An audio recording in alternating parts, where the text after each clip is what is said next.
At 5 a.m., February 2026, a Russian captain stands on the bridge of the Qendil, a massive 600-foot tanker hauling 100,000 tons of crude oil.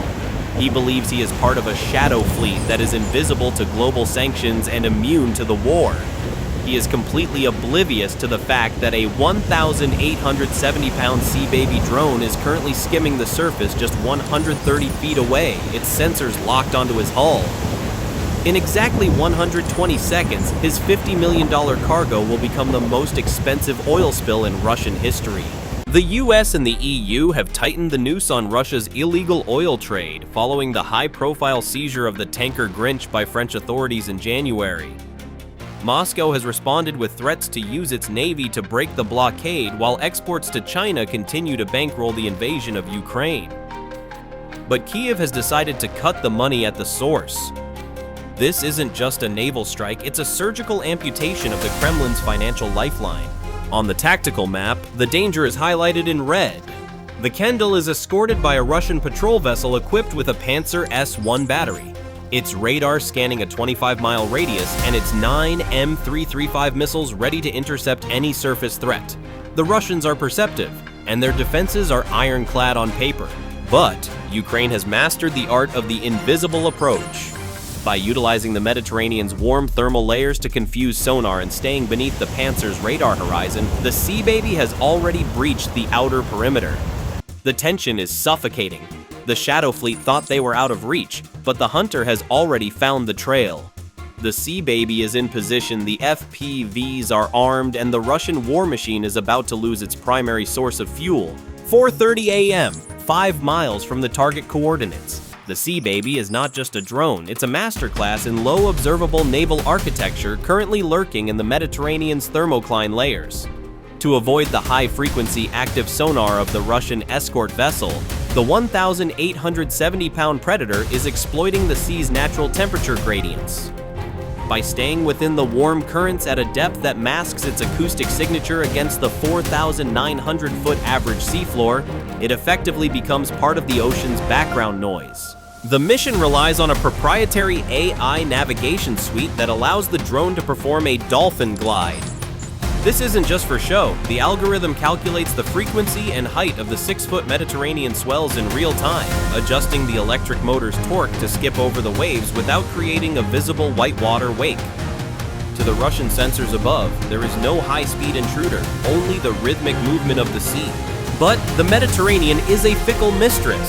A sudden shift in the underwater topography creates a massive turbulence pocket, nearly slamming the $50,000 drone into a jagged underwater rock formation. The Ukrainian operators in the Kyiv bunker are drenched in sweat, their haptic controllers vibrating violently as they fight to regain stability. The telemetry flashes red, collision imminent. With a split-second manual override, the pilot yanks the throttle back, dropping the speed to a cautious 30 miles per hour and narrowly missing the rock face by less than 10 feet. Instead of retreating, the team turns this near disaster into a tactical advantage. They realize the jagged rocks create a sonar shadow that is even more effective than the thermal layers. They guide the Sea Baby through the underwater canyons, using the geography of the seabed as a physical shield against the Russian escort's prying eyes. They are now carrying 2 aerial FPV drones locked and loaded, waiting for the final dash. The terrain has become their greatest ally, and the Shadow Hunter is now less than 10 minutes from its prey. The Russian fleet is still looking at the horizon, completely unaware that the Wolf is already beneath their feet. 4:45 a.m., 10 miles from the Qendil tanker. The electronic silence of the Mediterranean is shattered as the Russian escort vessel's Pantsir S-1 radar system achieves a solid lock. This $15 million air defense suite is a masterpiece of Russian engineering designed to track 20 simultaneous targets across the horizon. The Russian response is clinical and immediate. A 9 M335 missile roars off its launch rail, accelerating to 1,200 miles per hour in a heartbeat, its seeker head locked onto the Sea Baby's thermal signature. From the bridge of the Russian escort, the mission looks like a guaranteed kill.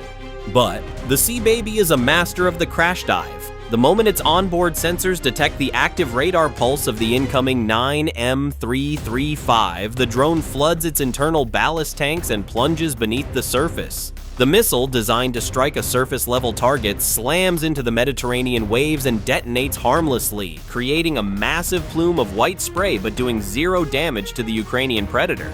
The Russian commanders don't panic, they double down with the cold efficiency of a global superpower. Realizing they are facing a sophisticated subsurface threat, they activate high-power electronic warfare jammers to flood the atmosphere with broadband noise, attempting to sever the drone's satellite link.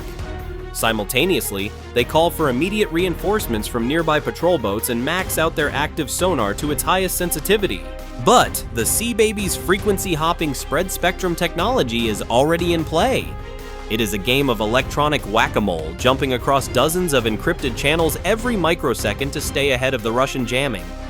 The Russians have the brute force, but Ukraine has the digital agility. The hunt is on, and the impenetrable Shadow Fleet is starting to realize that their fortress of steel has a very dangerous opening at the bottom. 4:52 a.m., the point of total saturation. This is the moment the hybrid swarm tactic, a maneuver the Russian naval manual never anticipated, is unleashed. At exactly 5 miles from the Qendil, the Sea Baby breaches the surface just long enough to act as a floating launch pad. Within seconds, the 2 aerial FP-5 strike drones are airborne, screaming toward the tanker at 90 miles per hour. These aren't just drones, they are low-altitude mosquitoes flying just 3 feet above the swells. The choice of altitude is a masterclass in tactical physics. By staying just feet above the water, the FP-5s exploit the curvature of the Earth to remain beneath the radar horizon of the Russian escort vessel. Even the Pantsir S-1, with its sophisticated sensors, struggles to distinguish a carbon fiber drone from the sea clutter, the chaotic reflections of the Mediterranean waves. It is like trying to spot a specific bird in a hurricane. But the Russian system is still a $20 million powerhouse designed to track 20 targets simultaneously. It is the gold standard for close-in defense.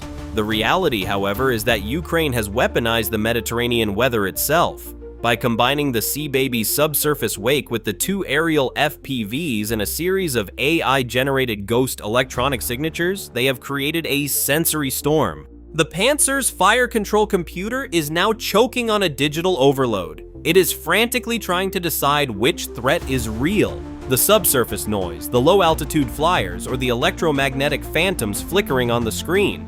It is the electronic equivalent of trying to catch 3 flies with one hand while someone is blowing sand directly into your eyes. The Russian operators are shouting in professional panic, their billion-dollar technology being checkmated by a few $1,000s worth of plastic and Ukrainian ingenuity. The primary strike drones are through the outer gate, and the Shadow Hunter has officially entered the kill zone. 4:55 a.m. The mission hits a critical bottleneck. The first FPV drone executes its primary directive: a high-speed suicide dive directly into the water 50 feet from the Russian escort vessel's bow.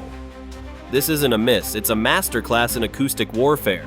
The 5-pound high-explosive charge detonates underwater, creating a bubble curtain, a massive pocket of aerated water and cavitation that temporarily blinds the escort's high-frequency sonar.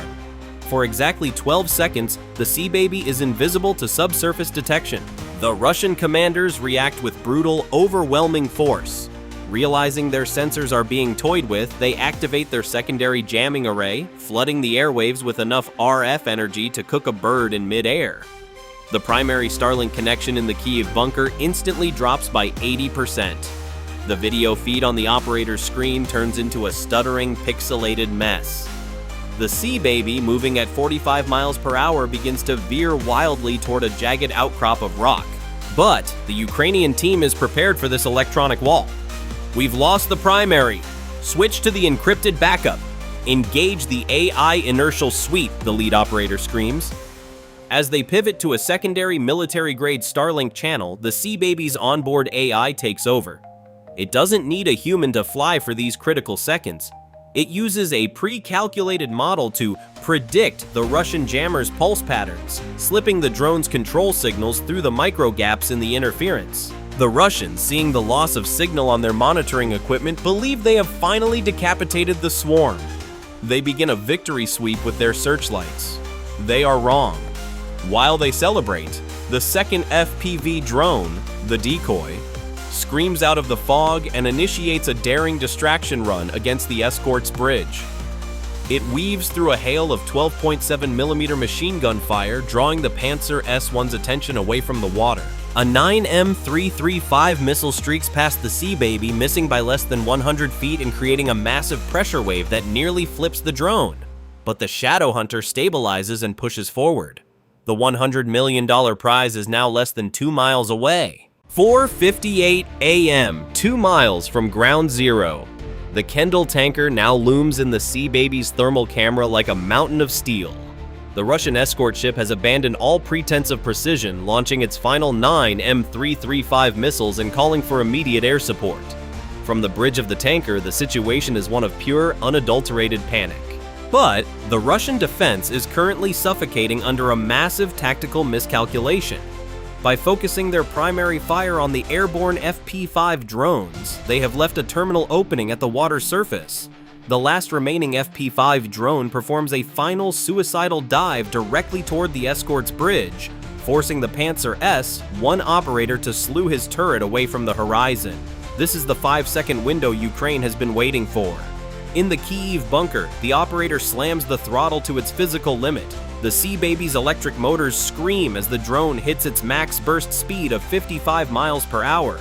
The Russian sailors on the tanker's deck are desperately firing AK-74 rifles and flare guns into the water, but trying to hit a low-profile drone at 55 miles per hour is like trying to shoot a bullet with a needle. The Shadow Hunter is no longer a ghost, it is a 1,870-pound projectile of cold, hard intent. The final defensive layer has been breached, and the most vital financial asset in Putin's shadow fleet is now a defenseless target. The Russian commanders are shouting, "Engage! Engage!" But they are just watching their war funds sail into a trap. At 5 a.m., the Sea Baby slams into the Qendil's hull directly beneath the main storage tanks at a 90-degree angle. This isn't just a collision, it's a masterclass in naval demolition. The 440-pound high-explosive warhead triggers instantly, converting the drone's 55 miles per hour kinetic energy into a surgical jet of fire and pressure. The physics of the destruction are absolute. The primary blast generates a 1,000-pound per square inch shockwave that hits the 2-inch reinforced steel hull with the force of 500,000 foot-pounds. Because the tanker is fully laden with 100,000 tons of crude oil, an incompressible fluid, the shockwave is transmitted instantly through the cargo, rupturing internal bulkheads and shearing the ship's structural spine. The steel skin of the Qendil is treated like wet parchment. A secondary chain reaction ignites the petroleum vapors in the hull, creating a massive mushrooming fireball that rises 500 feet into the Mediterranean sky, visible from the Libyan coastline. This isn't a chaotic accident. It is a clinical application of pressure and heat that vaporizes the ship's buoyancy in less than 10 minutes. The strategic fallout is a catastrophic blow to Moscow's energy laundering operations. The Qendil sinks into the Mediterranean trenches, taking $50 million worth of war-funding crude to the bottom. For the Kremlin, this is a $150 million disaster. $100 million for the specialized vessel, and a total loss of revenue that would have fueled an entire month of armored operations. According to sources like BBC and Reuters, this strike has forced the entire Shadow Fleet to retreat to friendly ports, effectively creating a digital blockade that Russia's conventional navy is powerless to stop. The economic irony is a punch in the gut for the Russian Admiralty. Ukraine used a $50,000 drone and a few hobbyist components to incinerate a $100 million asset and cripple a $1 billion smuggling ring. That is a return on investment of over 300,000%. Putin tried to hide his war funds in the shadows of the Mediterranean, but he just found out that in 2026, there are no shadows deep enough to hide from Ukrainian innovation. If you were the drone operator sitting in that bunker, which target would you have swarmed first? The high-tech radar escort or the primary fuel tanker? Explain your tactical choice in the comments below. Bye for now.